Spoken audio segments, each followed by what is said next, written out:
इथे उत्स्फूर्तपणे बोलायची संधी मिळाली त्याबद्दल धन्यवाद. खरं तर मी स्वतःला खूप भाग्यवान समजते की मला माझे म्हणजे साहित्यिक आईची मी मुलगी आहे आणि आम्ही लहानपणापासूनच तिच्या कविता वाचत तिच्या कहाण्या ऐकत मोठे झालेलो आहोत. म्हणजे मला आठवतं की मी गोष्ट ऐकल्याशिवाय म्हणजे जेवायचीच नाही, रोज एक गोष्ट म्हणजे जेवताना असं.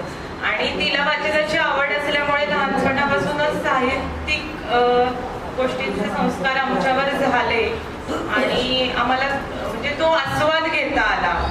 आणि मला खूप खूप छान वाटतंय की तुमच्या पिढीचा अनुभव आम्ही घेतोय.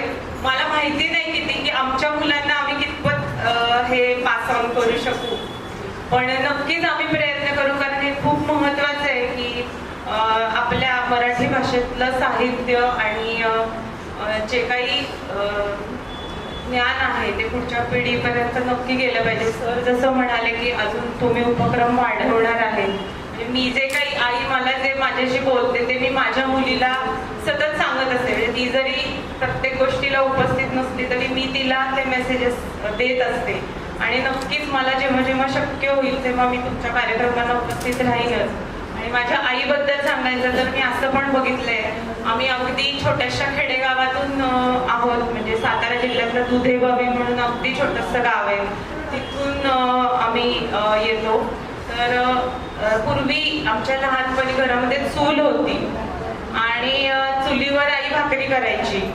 तर ते करता करता तिला कविता आठवली तर तसाच भाकरीचा हात खडखटा घेऊन कविता लिहायची. म्हणजे हे पण आम्ही बघितलेलं आहे. आणि आज मला खूप अभिमान वाटतं तिच्याबद्दल सांगताना की तिची हे 3रं पुस्तक प्रकाशित झालेलं आहे.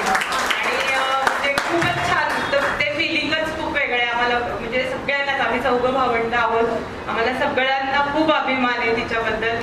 तिच्या पुढच्या प्रवासासाठी खूप खूप शुभेच्छा आणि तुमचं सगळ्यांचंच खूप खूप आभार. थँक्यू.